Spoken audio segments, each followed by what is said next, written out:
where to begin? This has been a rough year. There's been an awful lot of loss. People have lost loved ones.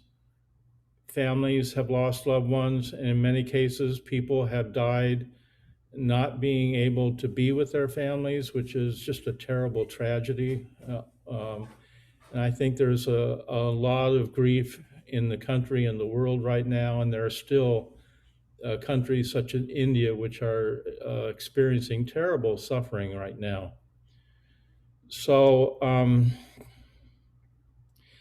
the Gate of Sweet Nectar, first of all, I want to encourage you as we open up. When we do services, I would actually encourage you to come to the Zen Center.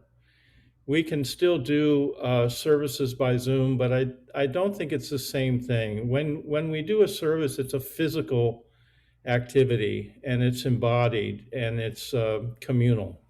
So as much as possible, if you live in the area, when we do these services every other Sunday, I invite you to come if you've been vaccinated.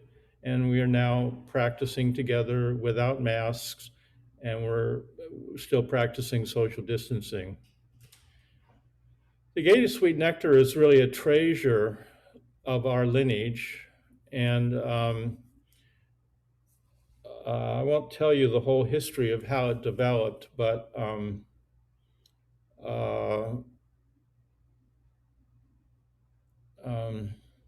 it's a very rich service. It's about healing suffering and how we do that. It's as a practice. And specifically, the service is about healing the suffering of the hungry ghost.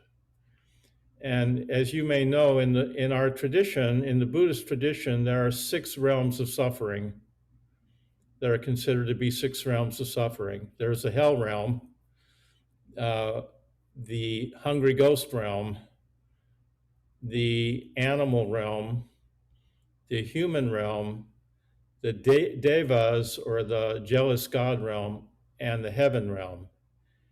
And they're all considered to be realms of suffering, even the heaven realm, believe it or not.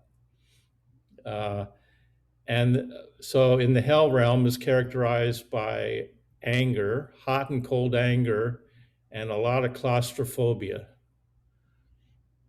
And we can be in any of these realms throughout the day. We could be in all 6 in the course of a day. We're very creative as human beings, so we can be in any of these at any one time. And then the next one is the hungry ghost realm, which you probably have seen pictures of hungry ghosts. Are these beings with big stomachs, long skinny necks, and kind of big mouths. And when they eat, they can't swallow the food because it hurts because their neck is skinny. So they're always eating but never satisfied. That's the condition of the hungry ghost, never satisfied.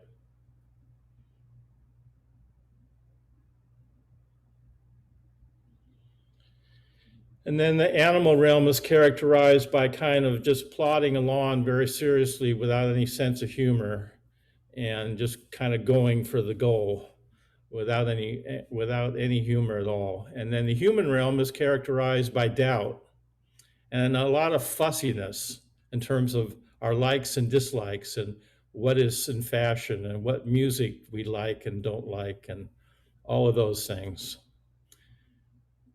And then the jealous God realm is characterized by a lot of comparing and competitiveness. And then the heaven realm is characterized by absorption. Now, the problem with the heaven realm is it's so delightful, but it has no room for any compassion. And in the heaven realm, it's just you're in a place of absorption, which is delightful, but there's always, because it's not permanent, there's always a fear you're going to slip out of it back down into one of the other realms. So you're actually trying very hard to stay in the heaven realm, which becomes another kind of suffering. But the particular suffering in this service that we did this morning is pointing at the hungry ghosts. And who are the hungry ghosts? Just look around. We're all hungry ghosts to some degree. We live in a consumer culture that is a bottomless pit of desire and envy and greed, and never satisfies. You know, I've been talking recently in our Zen life training about it's useful, I think, at this point to use two Greek terms to characterize what we mean by living a Zen-inspired life. And the first Greek term is Hedonia. And the Greeks used this term to refer to any kind of pleasure. And it's not necessarily negative. In other words, this is all kinds of ordinary pleasures. We have a pleasure when we eat a good meal. That's Hedonia. Any of the sense pleasures are Hedonia. And there's nothing particularly the matter with sense pleasures. We all enjoy them. The problem is when you look to that realm for the ultimate source of wellness or satisfaction, it never completely satisfies. It's competitive. Even if you're in the top 1% of the most wealthy people in the world, you still want more. So when we look to the values in our consumer culture for wellness, for the ultimate kind of wellness and joy that comes from a meaningful spiritual life, we're not going to find it in Hedonia. So the Greeks had another term they used called eudaimonia, which refers to deep wellness that comes from within. It doesn't depend on external resources. And there was an element of virtue implied in living the good life in this way. And Aristotle talked about it as well. It was considered to be the ultimate source of joy and wellness when one lived a good life according to core values that we can almost agree on: compassion, love, generosity, truthfulness, personal integrity, kindness, empathy. These kind of core values that we live don't depend on external circumstances. So this kind of wellness is pointing to a deep appreciation of the nature of reality, of our lives, who we are here, and what it means to live a meaningful life. So the wonderful thing about this service that we did this morning, the Gate of Sweet Nectar, it's very rich. And we begin by inviting all the Buddhas and Bodhisattvas to come and support us in our aspiration to save all sentient beings. And especially in particular in our aspiration to come alongside the suffering in our world and to not look away. And we invite, in this service, we invite the hungry ghosts into our home, all of them. And believe me, they're not the beautiful people. They're scared. Some of them smell, and some of them look scary, and some of them are crazy, and some of them are homeless. We invite them unconditionally to come and be with us. That's the first practice in this service, is to open our hearts to suffering, this suffering. And then once you've invited someone into your home, you have to be a good host. You have to serve them a meal or a glass of wine or give them something that they need. So the ultimate healing of suffering in this service is what's called raising the Bodhi mind. So, and this is done concretely in the service by invoking the 5 energies of the 5 wisdom Buddha families. But raising the Bodhi mind is ultimately what heals suffering. And, if you're raising something, it's probably not the Bodhi mind. So the Diamond Sutra says, dwell nowhere and bring forth that mind. That's the Bodhi mind, awakened mind. Nowhere to go, nothing to attain, nothing to lose. It's always here for each of us. We are this Bodhi mind. And when we remember that and live by that embodied awakeness, then we don't suffer in the same way that we do in a consumer culture, always chasing after the next pleasure, the next stimulus, whatever it may be. But here's the beautiful thing about this service. When you're dealing with someone that's suffering, you don't go and start talking to them about Bodhi mind or enlightenment. That's not going to be skillful. You start with where they're at. You meet people where they're coming from, and they might need a blanket. They might need a jacket because they're cold. They might need a bowl of warm soup. They might just need your presence. So in working with suffering, it's important that we meet people where they're at and what they need. And so that brings me into talking about the Zen Heart Way, which we, at the beginning of the pandemic, we started a program we called Zen Care. And we started making masks and distributing, giving them away to nonprofit organizations and people in our community that we felt were disenfranchised and couldn't afford to buy masks at the time. And we've been making and distributing masks for the last year now. And we've distributed almost 4,000 masks to all kinds of organization groups, food banks, homeless organizations, American Indian reservations, people with disabilities. And now that the need for masks is not as great as it was a year ago, and masks are now everywhere, and you can you can easily find a mask in most cases.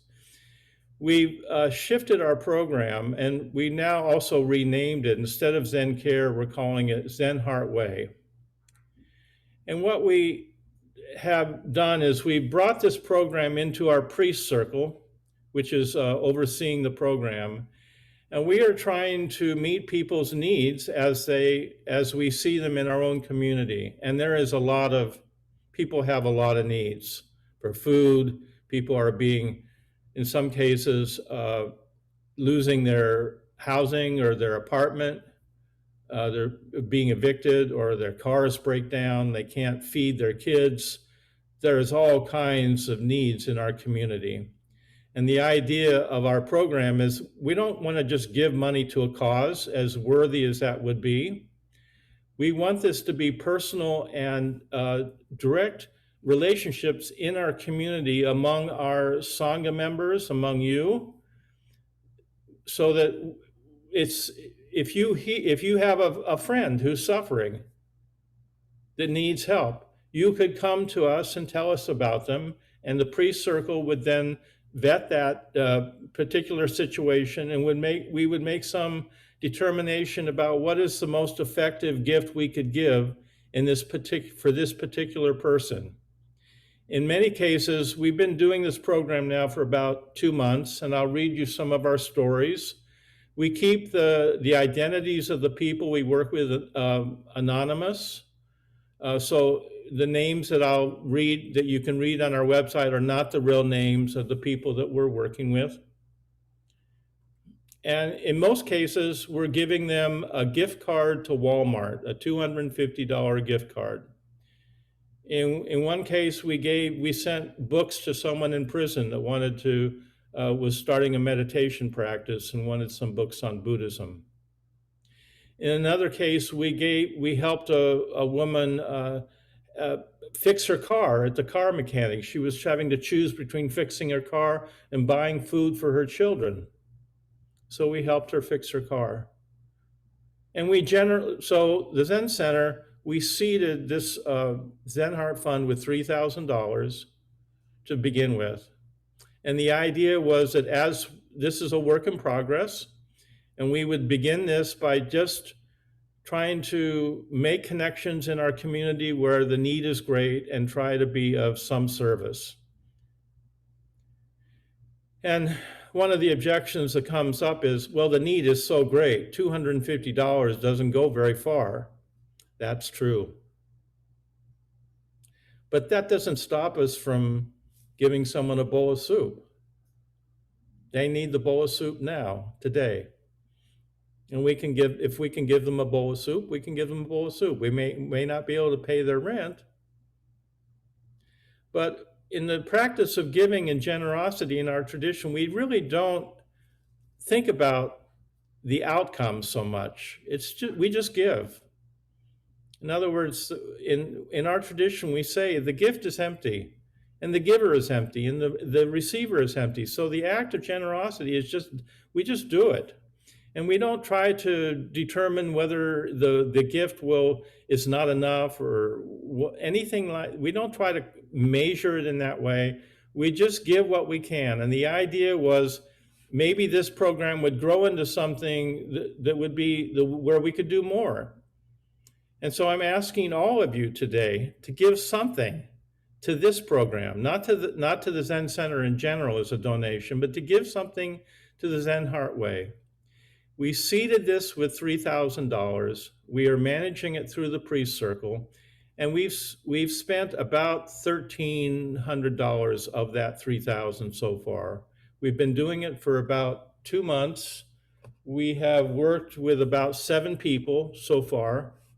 And again, the way this comes up is, somebody in your neighbor, or someone in your church community, or someone in an organization you belong to, and you hear that they are in serious need for food, they're having trouble meeting their mortgage payment or their rent, and you can actually go to our page on our website that is called Zen Heart Way, and you can find the email of Linda Waring. Linda Gyokuzan Waring is one of our priests that is sort of the point person on this program. And you can email her and tell her about that situation. And then she will begin to look into it and determine what's the best way to be of service to that particular person. So it might not be a gift card. If it's a homeless person, it might be a blue tarp. It might be a tent. It might be a sleeping bag. It might be an air mattress. So we're trying to do this on a case-by-case basis and try to determine what's the most effective way we can be of service to help alleviate someone's suffering. But again, when you look at some of these cases that we've been working with, the need is overwhelming. So you say, well, 250, it's not anything. Well, it's something. It's a place to start.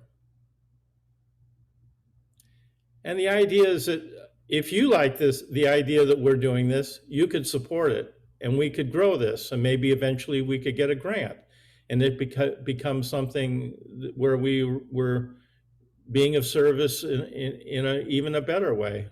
So we're just keeping an open mind about where this might go. But it feels important to give something back to the community, especially at a time when people are really seriously stressed out and anxious, and there's so much uncertainty about the future. And so we're a relatively wealthy community here in Oak Park, and we can afford to give something to help others that are less fortunate than ourselves. And that's basically what I'm here to talk about this morning. I'm sorry I'm not at my computer. I wanted to play a beautiful rendition of the opening song of the Gate of Sweet Nectar, but I can't do it because I'm not at my computer. But perhaps you have a question about what we're doing with the Zen Heart. Let me just read you a couple stories. And again, the name of the person, this is not the real name of the person. We've used different names to protect the identities of the people involved. Mary is a divorced woman with 3 children. She works part-time and is actively looking for full-time employment. Like so many people these days, Mary struggles to make ends meet. Recently, she was faced with the difficult choice of paying the rent or repairing her car. Zen Heart Way stepped in to assist Mary with her car repair bill, to enable her to continue looking for work and transporting her children. That was one case.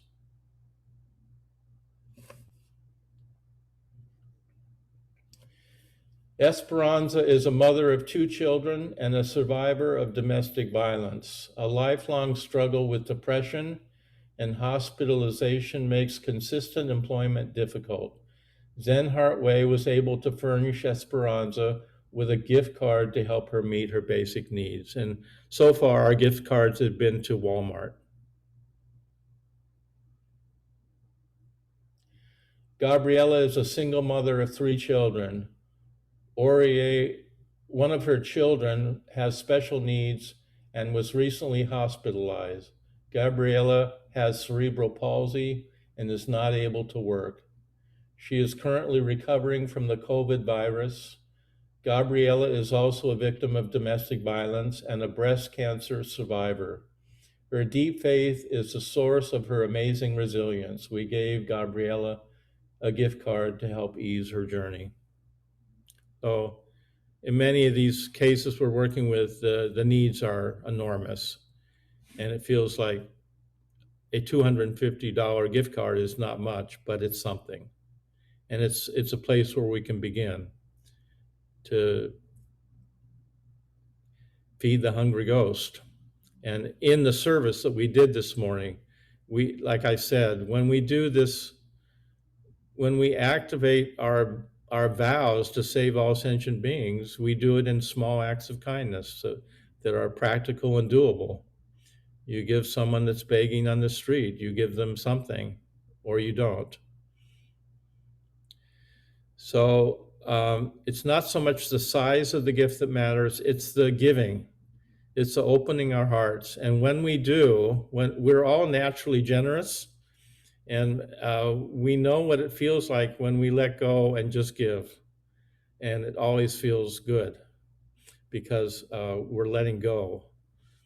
And this is a time when there's a lot of need, a lot of people are suffering, and we can be of small service to help some of them.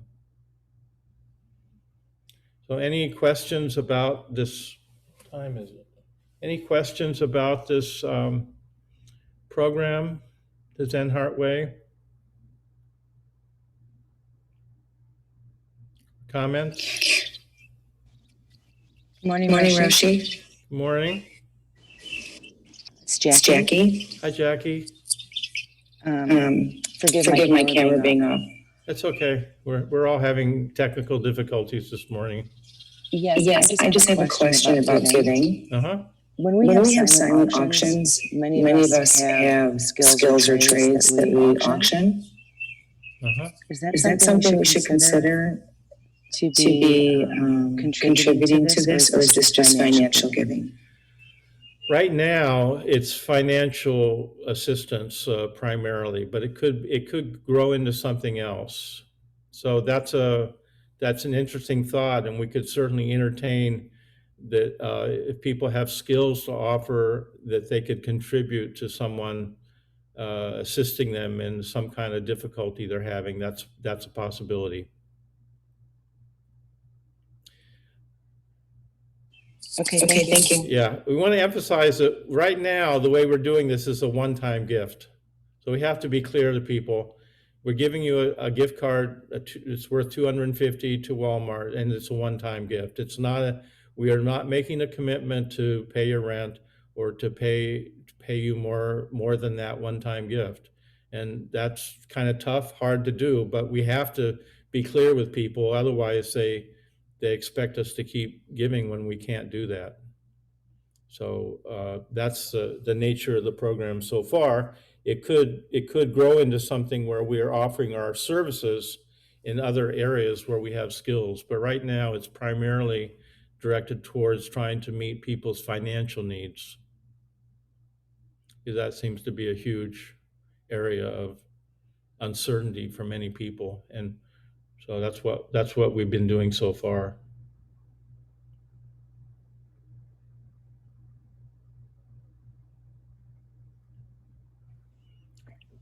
Good morning. Good morning. If I'm echoing, you might try to mute your mic. You sound fine, Barb. Oh, Oh, okay. okay. It It doesn't sound fine to Sandy. Is that any better, Sandy? Yeah, sometimes that's the trick that helps. Anyway, I'm really struck with how close to the grace approach this would be for me. You know, giving a gift card to someone whose needs are $100,000 and I'm giving them $250. It's what I can do and it's where I end, and it's I love how that weaves in. I also have a deep appreciation for the quality that gets given. In another life, I was a single mom that didn't have a car, didn't have money, didn't have anything. And what I noticed were even my friends, they would drop things off that were half broken to help me. And it didn't help. You know, it was like, oh, thank you for making me your pre-dumpster drop. And it was painful because I needed to be graceful in accepting their compassion, but it wasn't helping. And it made it worse, actually. So I'm really grateful that there can be quality given and consideration given, and not just giving in order to make myself feel better that I got something off my plate. What a lovely program. Thank you. Now you're muted, Roshi.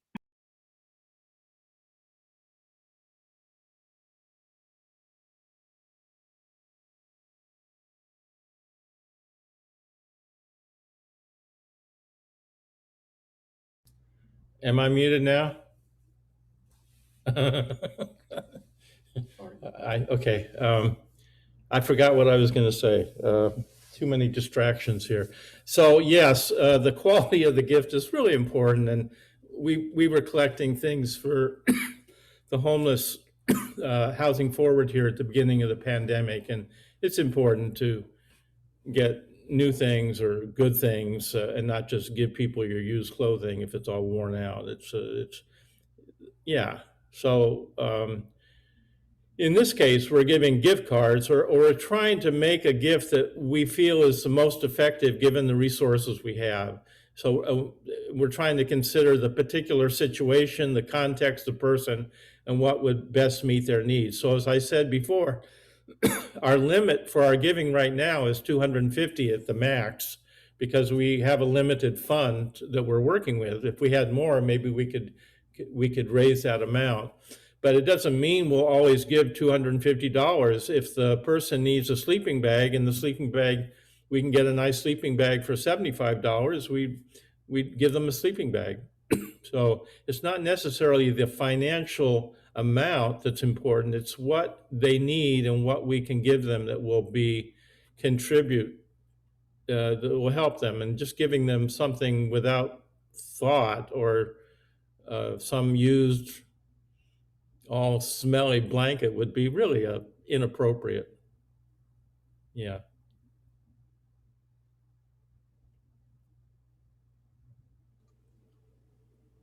Yeah, Karen. Well, am I? Okay, I just want to, I'm getting an echo. I don't know if there's an echo.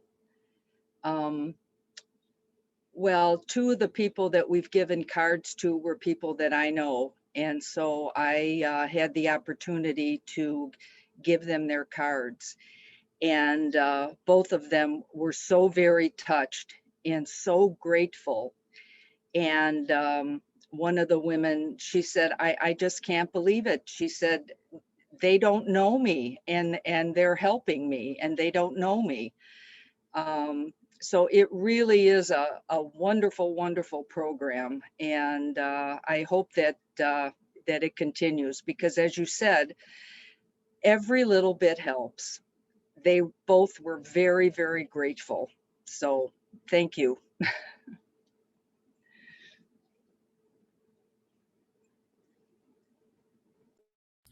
You know, Hyde wrote a wonderful, I don't remember his first name, but he wrote a wonderful book many years ago called The Gift. And it's just a beautiful, beautiful book about gift giving and how in many, especially indigenous cultures, but in all cultures, we give gifts at times of rites of passage, at weddings, at someone's graduates from high school. And the giving of the gift is really an important way to nurture community because, and the gift moves. In other words, you could give someone your grandmother's necklace, or and they would be so grateful, and there'd be a story that went with the necklace about your grandmother, and then they would take it, and maybe when they got older, they'd give it to their daughter when she graduated from high school, and they would carry on that story, and the gift would then have the richness of these stories. And the gift that moves is the notion that generosity itself is at the heart of what makes us communities, makes us communal. And there's a kind of funny story that he tells in here about what happens when the gift gets taken out of circulation, which is what we might call capitalism. I'm a little tongue-in-cheek, but when the gift gets taken out of circulation, there was a story that he told in the early days when America was first being settled. One of the pilgrims went to visit one of the Indian tribes on the East Coast, and they sat down and smoked a peace pipe. And it was this beautiful pipe, and the Indian chief saw the pilgrim admiring the pipe. And you have to be careful when you're in many cultures, especially indigenous cultures. If you walk into someone's home and you admire something, they'll give it to you. So you have to be careful. And so the pilgrim was admiring the pipe, and the chief said, "Here, have it." And he gave it to him. This is what the culture does. It's the gift that moves. And so the pilgrim took it home and put it on his mantelpiece, and he told everyone about his story and the pipe. And then many years later, the pilgrim had invited the chief and some of his tribe to come to his home for a barbecue or something. And the chief was in the living room admiring the pipe. And it became apparent to the pilgrim that the chief was expecting the pipe to be given to him. And that's where the notion of Indian giver came from. And the pilgrim was just shocked and outraged that the Indian chief would want the gift back. And because he had given it to him and it was his possession. So that's a notion of capitalism. We take the gift and we possess it and we store it and we put it in a vault in our bank, and then it's just it's nothing. It doesn't contribute to community, and it's so, one of the, I think, signs of wellness in any culture is the strength and the wholeness of our communities. In many cases, that's being threatened today, that we don't have strong communities. And so when we have a Zen center like this, or you have a church or some nonprofit organization that supports and nurtures, has a sense of the communal well-being of its members, that's very, very important for our wellness. We are increasingly, especially during the pandemic when we've been so isolated. That's why this morning was so, as we begin to open up here at the Zen Center, we're really kind of exhilarated to be together again in person. And I realize that some of you are coming from a distance. So one of the wonderful benefits of the pandemic has actually been using Zoom and being able to have more of you present with us from a distance that wouldn't normally be able to be here at the Zen Center. But for those of you that are close here, I encourage you now to come to the center if you've been vaccinated. And because our being in person is a really important way to be in community.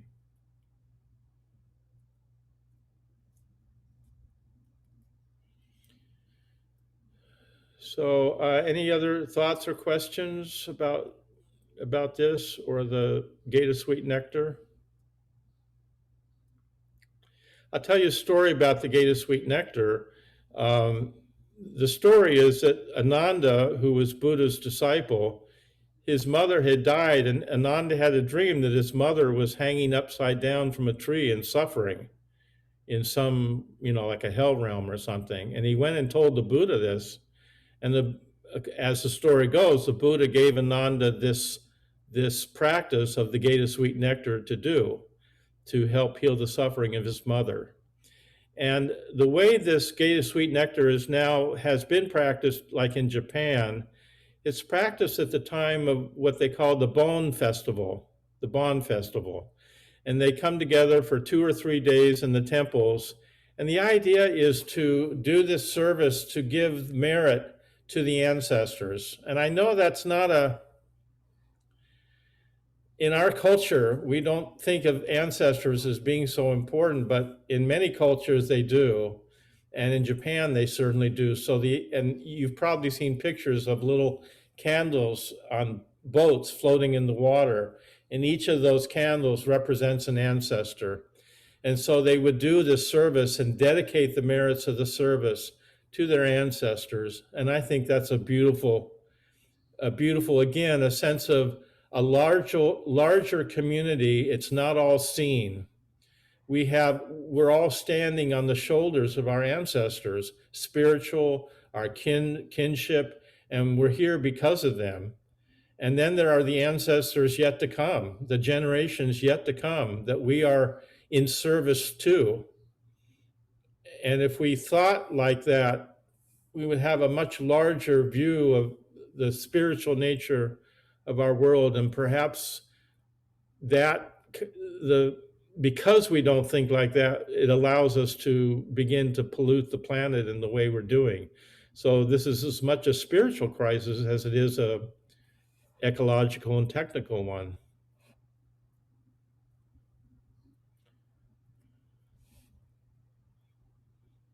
So ancestors. So this service was done, at least in Japan, to dedicate the merit to ancestors. And when we do services at the Zen Center, we always dedicate the merit to Buddhas and Bodhisattvas. We dedicate it to people who are sick, and we dedicate the merits to people who have died in the last year as well. It's a very important part of our practice. Again, that's a kind of generosity. You give away what you receive, what might benefit you. You give it to others, and you give it freely because there's joy in the giving. The giving is its own reward, so to speak.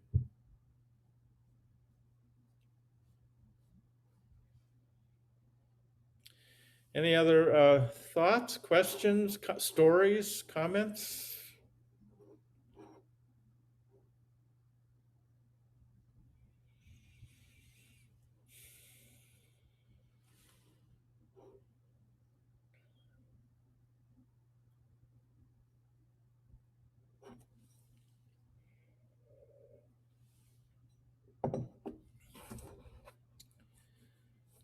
So maybe we can end early then. Really, again, I invite you to give to the program. If we can build up the fund, we can help more people. And so we just seeded this program to get it started, and we're hoping that if you like what we're doing, that you'll support it, and then we can give back to our community as we move into this year. That's about all I have to say this morning. But if there's no questions or comments, we could probably close early. It's a beautiful day here in Oak Park. You can. Roshi, maybe just to repeat, where do we do this again? Is it on the website?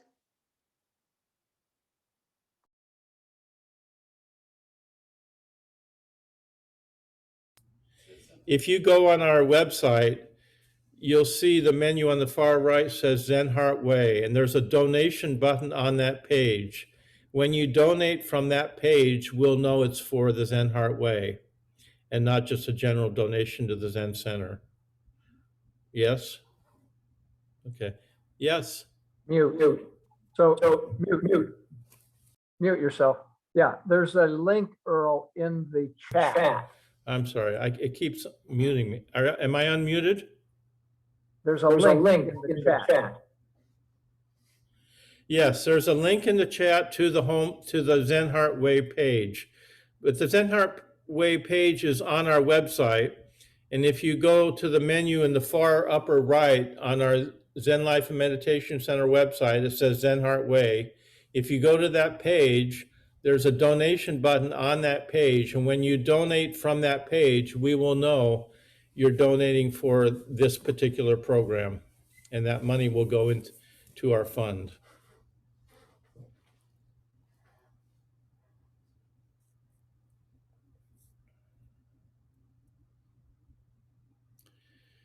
So please be safe. I hope you are all getting vaccinated or have been vaccinated. It's as I said, as we begin to open up, the Zen Center is exploring ways to do this safely. And we are now, based on the CDC guidelines, beginning to gather outdoors without masks and to gather indoors without masks as long as you have been vaccinated. So if you have not yet been vaccinated, please get vaccinated so that we can all be together safely again and share in our community together. Okay? So thank you so much. I'm sorry for the technical difficulties this morning. Please be well. Please be safe. Okay. Bye.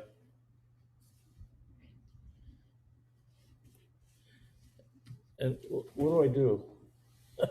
Do I leave? Yeah, see, it should say end meeting for them. Bye. Oh, no. Leave meeting? Oh, I'm gonna let you. Yeah, you gotta do it from your I side. don't know what. Huh? Say end meeting from up there. And I end the meeting at my computer? Yeah, you have control.